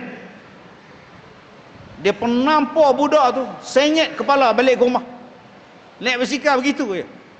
Kenapa Sen? Muka kamu Sen? Tok Siak tampar mak, kata dia tuan. Datang bapak dia tampar balik, baru stabil balik kepala dia tuan ni. Agak-agak ni mau nak datang lagi tak masjid? Tak mau dah. Jadi tuan-tuan, saya bila tengok masjid ni saya seronok. Anak-anak main ada, anak-anak tidur pun ada. Lepas dia habis main, dia tidur. Seronok. Tidur pula atas riba mak dia, atas riba bapak dia. Bukan setakat anak-anak kecil tidur, anak tua pun tidur. Dia dapat tiang, elah. Tidurlah abang weh. Masjid adalah tempat yang mendamaikan. Okey, nombor satu, jom kita ingat, ini adalah rumah Allah. Bila sebut rumah Allah, siapa-siapa pun boleh mari. Imarahkan. Jangan duk tengok sinis. Ramai budak-budak muda malam ni tak pernah datang malam ni. Tok Siak tengok tabung kita tu, kam jalan pula tabung. Siap budak-budak muda. Padahal yang datang malam ni geng-geng saya semua, tiktokers semua ni, X1R, geng RXZ malam ni ramai datang. Jom tuan-tuan, ni nama dia mimbar. Mimbar ni ada power tuan-tuan. Ni Power Rangers, bukan Power of Pain, bukan. Power Rangers. Dirindui mimbar ni. Saya ceramah di Sarawak, orang terlalu ramai, tak nampak duduk di meja, tak nampak. Saya kata, "Tu Haji, Datuk, saya ni atas mimbar." Atas mimbar saya ceramah maghrib tuan. Ramai orang nampak pergi ke belakang. Senang cerita. Ada ke ceramah atas mimbar? Astagfirullah. Mimbar tu hari Jumaat je tu. Astagfirullah. Tuan-tuan oi, kalau malam ni saya ceramah atas ni pun boleh. Agak-agak malam ni kalau saya ceramah atas mimbar ni, agak-agak report tak? Ni ustaz nak report ni semalam Ustaz Kazim datang, dia ceramah atas mimbar tu nak report lah. Abang oi, boleh. Siang malam pagi petang kuliah subuh pun boleh di sini. Ni power ni. Sebab tu yang baca khutbah pastikan power. Bukan power hentam orang, lari orang. Tapi saya kadang-kadang nasihat juga. Kalau saya baca khutbah, saya tengok ada jemaah tidur kan. Pak Mat, Pak Mat, jangan tidur Pak Mat. Tidur. Abang tolong kejut Pak Mat. Khutbah Pak Mat bangun ya. Pak Mat ni minggu depan sama ada tak datang atau tak tidur terus. Itu je tuan-tuan. Masya Allah, subhanallah tuan-tuan. Bila kita baca khutbah, kita bagi tahu tentang jemaah. Habis teks daripada majlis agama, kita baca. Untuk makluman tuan-tuan, Haji Rosli jalan dedap, hari ini dimasukkan ke hospital kerana sakit jantung. Jadi siapa nak ziarah dia boleh lah. Yang kedua, Kak Leha jalan tempur, semalam kena ragut, habis hidung ni habis ni. Dia naik basikal, datang peragut naik motor, terus setiarap tengah jalan. Ada keluar dari hospital. Jadi tuan-tuan bagi tahu pada isteri, tolonglah pergi tengok Kak Leha. Yang abang-abang tak payah dah tengok kan marah isteri pula sebab Kak Leha dia janda. Dia di rumah. Seolah-olah dia baca khutbah tu, dia cerita perkembangan di sini. Besok kita akan buat majlis khatam Quran. Dia rasa kita ni dengan imam, dengan khutbah ni rasa dekat sangat. Rasa dekat. Untuk makluman kita semua, anak kita Izzuddin bin Saipul terpilih untuk pergi ke Jepun. Ni kalau tuan-tuan kenal ni, Izzuddin ni selalulah datang semayang ni. Kadang-kadang khutbah nu cerita bab tinggi nu, peperangan di antara Ukraine dengan Rusia sesungguhnya. Yang muda-muda Darjah 3. Mat, Ukraine tu apa? Tu yang buat tu bangunan tu yang tinggi tu. Tu Ukraine. Itu keren kata dia. Jom tuan-tuan kita membumikan balik khutbah kita. Kadang-kadang pergi cerita bab tinggi-tinggi ni menuhang. Untuk siapa? Inilah dia tuan-tuan peranan kita. Seolah-olah masjid ni menjadikan kita dihormati, kita diraikan, semua pergerakan kita masjid tahu. Akhirnya kita rapat dengan masyarakat, AJK rapat dengan masyarakat, masyarakat rapat dengan AJK. Lama-lama tuan-tuan dia jadi rapat. Bila rapat, dia seronok datang semayang. Jom, bagaimana kita nak rapatkan dalam bentuk macam itu. Dan kita minta pada penceramah yang datang kuliah kita, bila kuliah jangan duk ajar kami berpecah belah, jangan duk ajar kami benci membenci. Ajar kami dan masyarakat berkasih sayang. Zaman boikot bukan lagi sekarang. Nak boikot Israel, rumah tu jangan pergilah sebab dia tak datang semayang tu. Yang tu pun kalau mati jangan uruskan, dia tak pernah datang kuliah. Yang tu kalau kita buat korban jangan hantar daging kepada dia, itu tak pernah datang subuh tu. Banyaknya musuh, tak mau. Okey, Din tabligh. Sekejap, Din tabligh. Ya. Saya pengurusi masjid. Tahu. Saya lantik kamu sebagai biro menjemput orang ke masjid. Sebab kamu rajin tabligh. Sekarang ni kamu kenal pasti dalam taman kita, yang mana tak ke masjid, kamu kenal pasti siapa dia, kita akan ziarah. Kamu kepala dia. Biro dakwah mengajak orang ke masjid. Nama kamu apa? Din tabligh. InsyaAllah. Apa? InsyaAllah. Kamu orang mana? Saya orang Perak. InsyaAllah. Saya cuba insyaAllah. Ubahlah. InsyaAllah. Apa InsyaAllah? Berapa ramai yang kita benci dengan orang tabligh, sedangkan tabligh boleh menarik orang ke masjid. Mereka ada power tuan-tuan. Dan bila kita buat program korban, Din, ini ada 20 kilo, kau hantarlah rumah yang tak datang masjid. Okey, salam ya. Dia pun datang, insya-Allah. Assalamualaikum. Assalamualaikum. Waalaikumsalam. Apa hal? Saya din tabligh dari Masjid Muhsinin. Saya nak hantar daging korban. Oi, tak ke masjid pun dapat ke? Oh, nampak. Cara tanya tu. Kami masjid tak pernah memusuhi, tak pernah memilih kasih. Ini rezeki. Ambillah rezeki Allah. Pengurusi sampaikan salam, dia sibuk nak agihkan daging, dia wakilkan saya, Assalamualaikum. Oh, menggigil tuan-tuan, tak pernah ke masjid tu. Bawa ke dapur.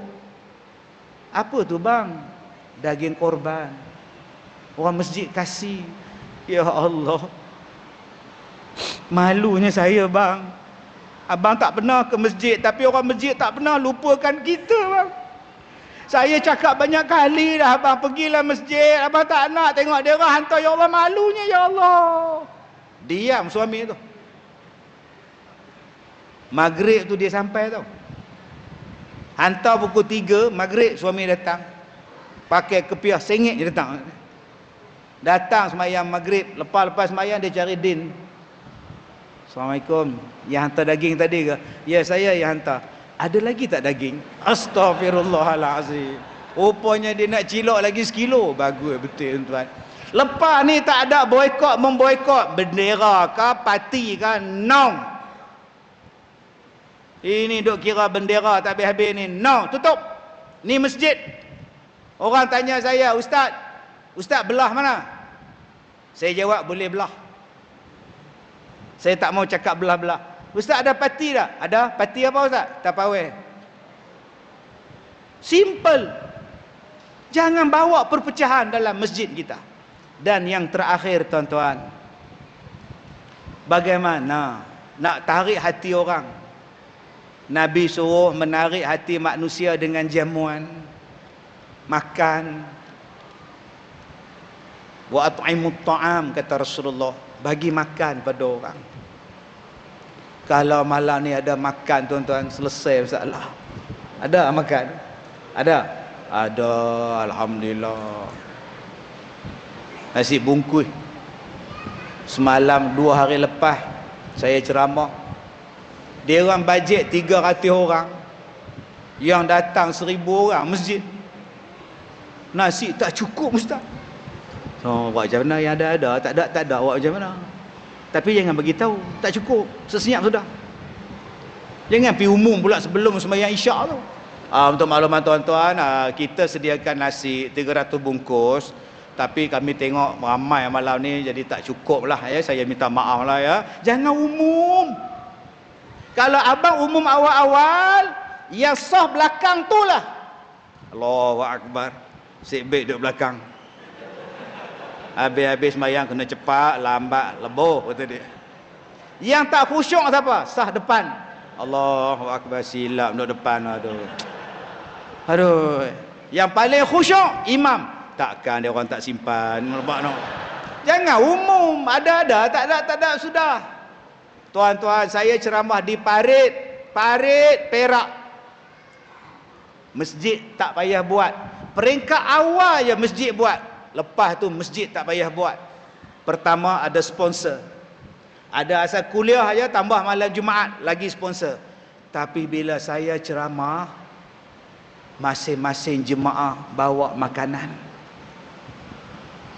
Haji Dolah bawa nasi lemak, Haji Usuk bihun, Haji Bidin cucu pisang, Kak Nap agar-agar, Kak Leha bubur kacang, Kak Tipah bawa kari pap. Di belakang tu penuh dengan makanan, potluck.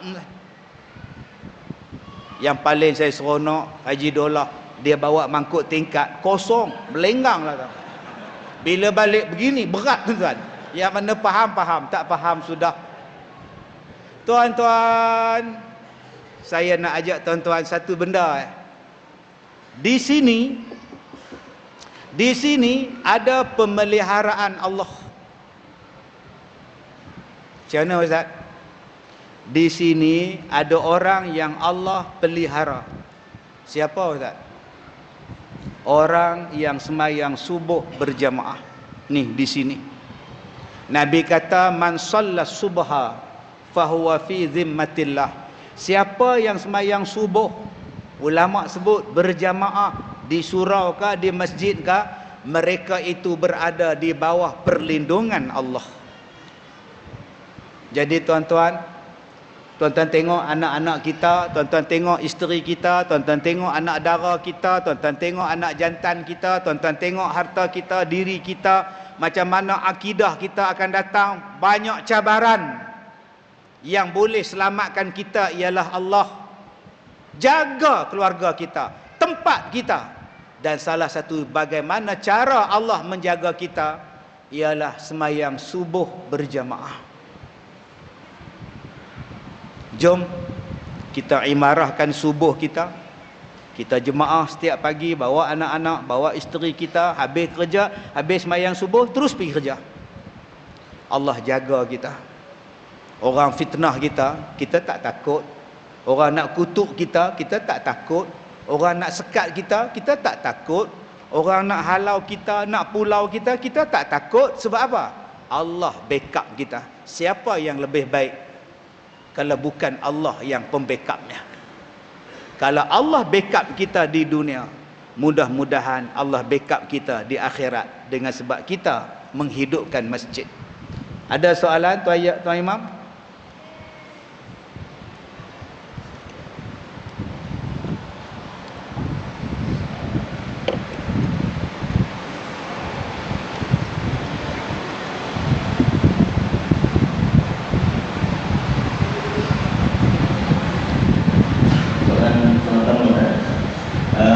Akal manusia yang Allah bagi semua sama atau ada lebih dan kurang, atau tak perlu diikan ayat tu yang membuatkan seorang jadi terpaksa. Baik, tuan-tuan yang saya hormati, setiap manusia Allah Ta'ala memberikan otak kepada dia. Setiap manusia Allah Ta'ala memberikan akal kepada dia. Sebab itu ada manusia yang sempurna akal, ada yang tidak ada akal. Kerana itu di dalam ibadat, salah satu yang menjadikan syarat sah, syarat wajib, salah satunya ialah sempurna akal. Ada yang tak ada akal, ada yang akal dia kejap elok, kejap tak elok. Ada akal yang tak boleh dirawat, ada akal yang boleh dirawat. Ada orang yang hilang akalnya. Tuan-tuan yang saya muliakan, saya guru tahfiz. Saya menjadi guru tahfiz daripada tahun 1993, 1992 sampailah 1994. Saya mengajar budak-budak tahfiz. Kemudian tahun 2008 saya membuka mahad tahfiz sampailah sekarang 2023. Apa yang saya jumpa? Akal. Ada budak dia hafal Quran pukul 10 malam.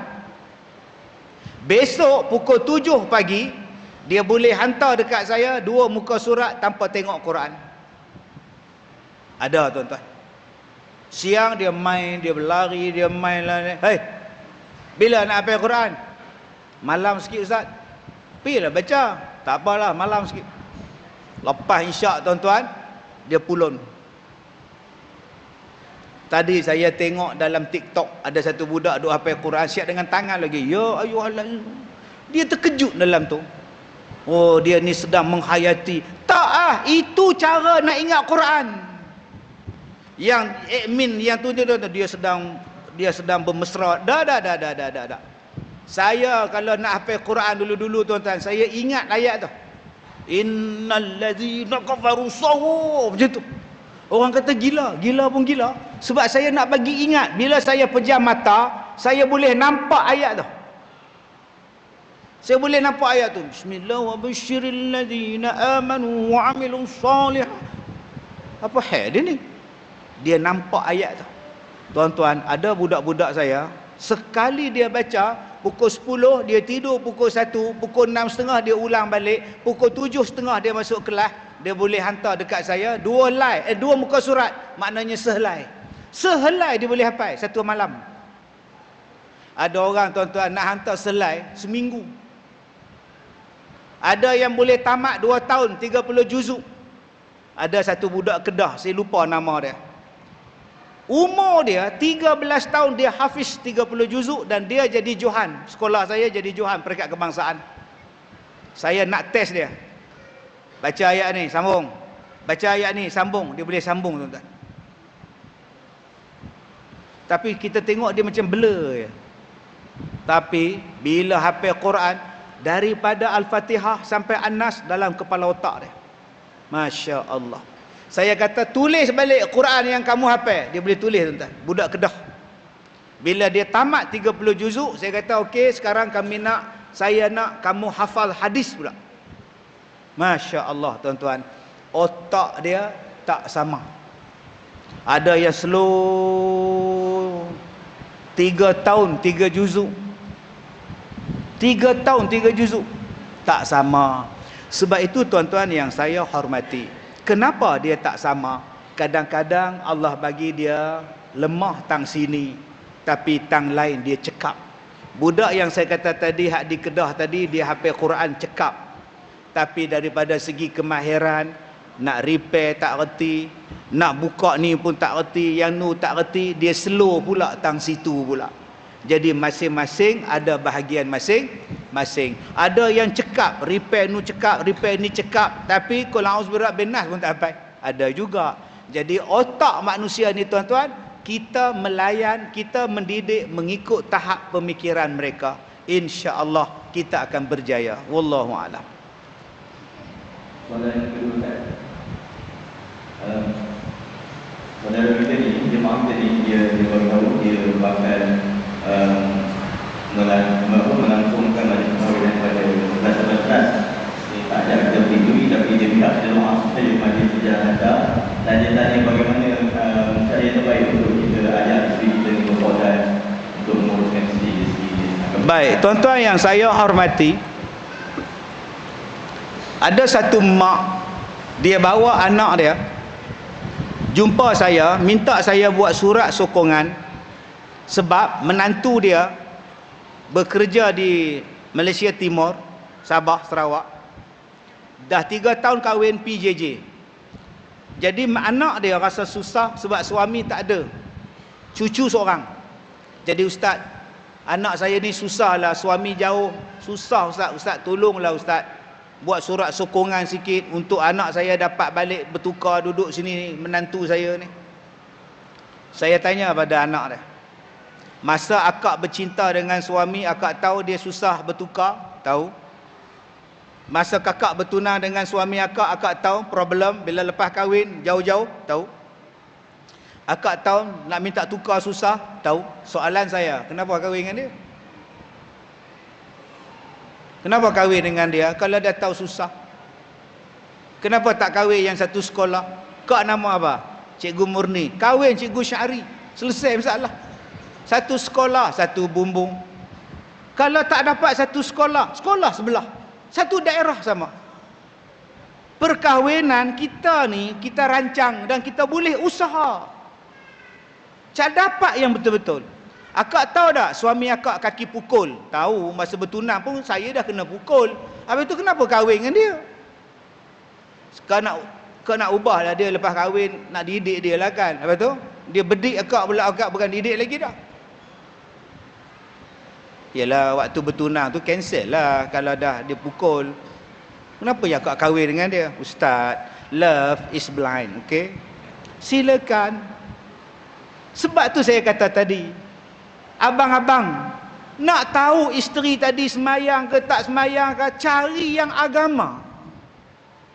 Akak-akak cari yang beragama, yang semayang. Ingat senang ke nak didik suami, nak didik isteri, nak didik dia pula ada bapak dia pula ada penasihat 25% dia. Jadi sebab tu Nabi kata, kau nak cari cantik ke, kau nak cari harta ke, kau nak cari keturunan ke, carilah, tapi ambillah yang beragama. Selesai masalah. Dan abang-abang yang mana belum kahwin, kalau nak kahwin, saya nasihatkan kahwinlah dengan jururawat. InsyaAllah. Mereka ni langsung tak nak emas permata, bulan madu pun tak mau. Okey, jangankan emas permata, intan berlian, bukan juga semarak dunia, bulan madu, aku pun tak minta. Bagus nurse tuan-tuan. Apa pun tak mau. Tak anda faham, tak mau faham sudah tuan-tuan. Jadi, kalau kita dah kahwin, macam mana nak didik suami kita, isteri kita semayang? Ini cabaran kita. Okey, cabaran kita. Akak-akak dapat suami baik. Bila tanya, akak dengan suami macam mana? Alhamdulillah Ustaz, so far so good. Akak masak untuk dia, akak jaga pakaian dia, dia pun semayang kan, nafkah pun dia bagi semua. Macam baju dia, akak gosok semua. Stokin dia pun akak gosok. Oh, bagus. Pasal apa akak buat? Pasal dia baik. So, itu bukan cabaran. Cabaran pada akak bila dia jadi Tesla.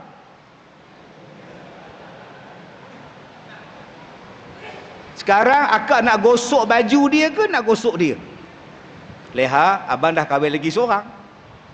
Dia ambilnya air, dikejarnya suami dia. Sebab itu cabaran yang sebenarnya ialah apabila kita dapat yang tak baik. Saya tak heran akak-akak dapat suami baik, akak-akak pun jadi baik.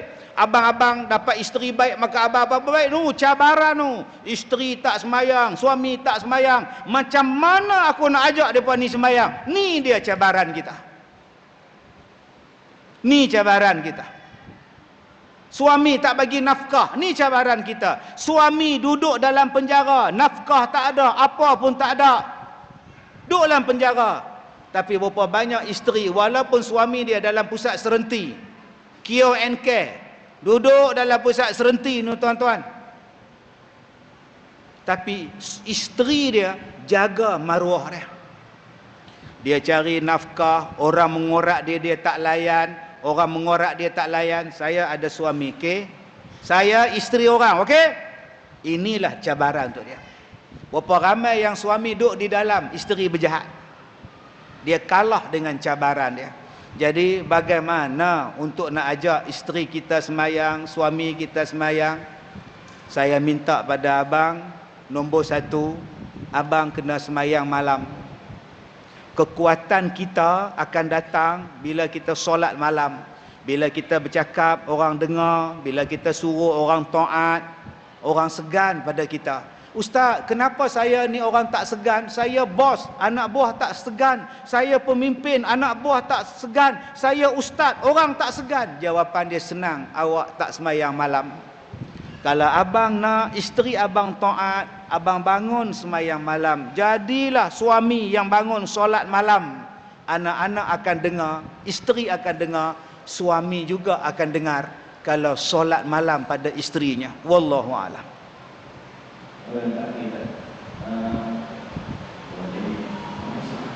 Ada harapan tak untuk yang berusia 30-an cara Al-Quran?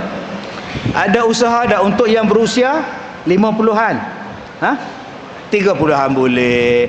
Saya menghafaz Al-Quran umur saya 19 tahun. Anak murid saya hafal Quran 7 tahun. Saya 19 baru hafal Quran. Jadi waktu saya mula-mula hafal Quran umur saya 19, saya demam 2 minggu. Demam gigil. Bukan, 2 minggu saya masuk tahfiz, saya demam.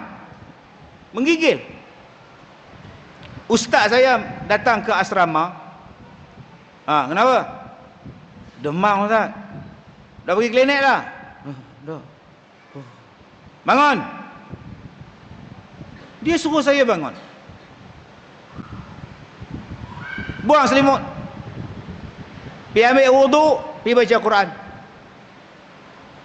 Baca Quran. Dia tengok saya baca Quran begini. Ustaz aku ni tak sihat ke apa? Aku tak sihat, dia ke tak sihat? 2 hari lepas tu saya pergi kelas. Kenapa saya suruh yang demam baca Quran? 1, engkau orang semua ni, antum semua ni dah besar panjang, akil balik dah, dosa banyak ni, kata dia. Hati hitam. Al-Quran tu cahaya. Bila cahaya masuk dalam hati hitam, belaga tu yang demam. Yang kedua, Al-Quran tu ubat. Bila ubat, sakit, bacalah Quran. Itulah ubat. Yang tidur buat apa? Ustaz saya garang tuan-tuan. Dia penampar kami pergi balik tu. Pam-pam. Gitu dapat. Pening kepala ni. Garang. Gila tuan-tuan. Kalau ada lagi ustaz macam tu sekarang ni, dia pula kena tampar tuan-tuan ni. Garang. Tapi kalau dia tak garang macam tu, saya pun tak jadi penceramah tuan-tuan. Garang gila tuan-tuan. Saya sepanjang hidup saya tak pernah jumpa lagi ustaz yang garang macam tu. Anak dia sekarang jadi penceramah dalam TV tu. Anak dia tu, waktu saya belajar dengan bapak dia rendah macam tu. Kecil je. Sekolah pun belum. Duk ikut pak dia tengok kami kena marah, dia gelak, dia gelak. Sekarang dia pula jadi penceramah dalam TV tuan-tuan. Garang tuan-tuan. Tu. Aku ajar apa pun tak dapat. Aku ajar kambing lagi bagus. Dah pandai banyak pokok dah. Ajar kamu apa tak dapat. Astagfirullah. Garang tuan-tuan. Dia tulis, dia tanya hukum. Dia tulis dalam bahasa Arab. Apa nama? Dia tanya apa nama hukum. Yang kawan saya pula, dia ingat apa tanya nama dia. Apa nama? Muhammad Ridwan. Astaghfirullahalazim. Aku tanya nama hukum ni apa, bukan nama hang. Astaghfirullahalazim. Kami nak gelak tak gelak, nak gelak tak gelak. Tak gelak, nak tergelak, nak tergelak takut. Garang tuan-tuan. Rupanya dengan garang tu kita bersungguh-sungguh. Bila kami dah masuk tahun yang kedua, ada satu askar pencen masuk kelas kami, dia buat kursus peralihan daripada askar nak jadi orang awam. Nama dia kursus peralihan. Umur dia 45 tahun. Nama dia Haji Yaakob. Orangnya besar, tentera. Kami pula umur 19, 20, 21. Begini masuk kelas. Assalamualaikum. Saya Haji Yaakob. Saya datang ini untuk menghafaz Quran, untuk membuat kursus peralihan tentera. 45 nak masuk hafal Quran. Bila dia hafal tuan-tuan, dia boleh hafal Quran. Sekarang dia jadi imam ke apa-apa dekat satu masjid di Setiawan. Dia jadi imam tuan-tuan. Tadi soalan dia 30 tahun. Pak Cik Yaakob 45. Yang saya tak boleh lupa, bila dia baca Al-Fatihah, dia baca Quran, suara dia sebiji macam Abdul Rahman Sudais. Alhamdulillahi Rabbil Alamin, Ar-Rahmanir Rahim, Maliki Yaumiddin. Kami pelajar tahfiz ni tercengang. Dia boleh ingat Quran tuan-tuan. Walaupun dia tak tamat 30 juzuk, tapi dia hafaz 10 juzuk dalam tempoh berapa tahun. Umur bukan penghalang. Yang kelima, bila saya dah habis tahfiz, saya mula mengajar dan sebagainya. Kawan saya lulusan tahfiz macam saya juga, mengajar makcik-makcik, opa-opa. Opa boleh hafal opa, sambil goreng ikan hafal Quran, sambil basuh kain hafal Quran. Belajarlah opa, hafallah Quran. Dia suruh makcik-makcik ni hafal Quran. Umur 68, 70, 58. Satu hari 5 orang makcik ni datang rumah saya. Dia kata, Ustaz, sebenarnya ada 7 orang nak jumpa Ustaz, tapi datang 5 aja. Yang mana lagi 2? Yang 2 ada uat, darah tinggi naik. Sakitlah. Kami nak mengadu. Ustaz yang ganti Ustaz datang mengajar kami tu, dia paksa kita orang hafal Quran. Dia kata sambil basuh kain hafal Quran, sambil goreng ikan hafal Quran. Kami pun buat Ustaz. Terus naik darah tinggi Ustaz ni tadi. Saya kata tak payahlah kau, akak dengan cucu, dengan laki, dengan banyak, tak payah hafal lah kau, duduk diam-diam. Janji boleh baca Quran. Yang tu terus masuk uat tuan-tuan. Jadi abang-abang, saya tak kata pada abang-abang kena hafaz 30 juzuk Quran. Kalau umur abang 30, abang ambil dulu surah-surah daripada ayat lazim. Surah yang menjadi kebiasaan kita baca. Dan abang-abang kena ingat, surah yang paling senang diingat ialah surah Al-Baqarah. Padahal dia adalah surah yang paling panjang, tapi dia adalah surah yang paling senang dihafaz. Jadi kalau nak baca, mulakan daripada juzuk amma, kemudian ambil Yasin, Waqi'ah, ambil surah Al-Mulk, ambil surah yang biasa-biasa. InsyaAllah bila dah biasa, ambillah surah yang panjang-panjang. 1. 2, bagaimana nak bagi ingat Quran? Bawa dalam sembahyang. Allahu Akbar, sembahyang sunat, lepas baca Fatihah, ulang balik Quran yang kita hafaz. Tiap-tiap kali sembahyang sunat, kita bawa dalam hafazan, insya-Allah kita boleh ingat. Jadi tuan-tuan, sekadar itu sahaja.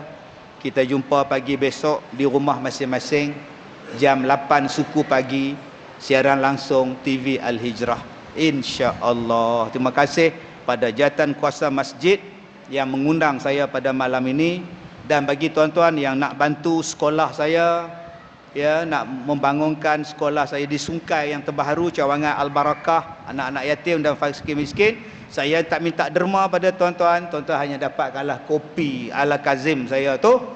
Sumbangan tuan-tuan daripada situlah dimasukkan ke sekolah saya. Terima kasih semua. Saya minta maaf jika terkasar bahasa. Wabillahi taufiq wal hidayah. Assalamualaikum warahmatullahi wabarakatuh.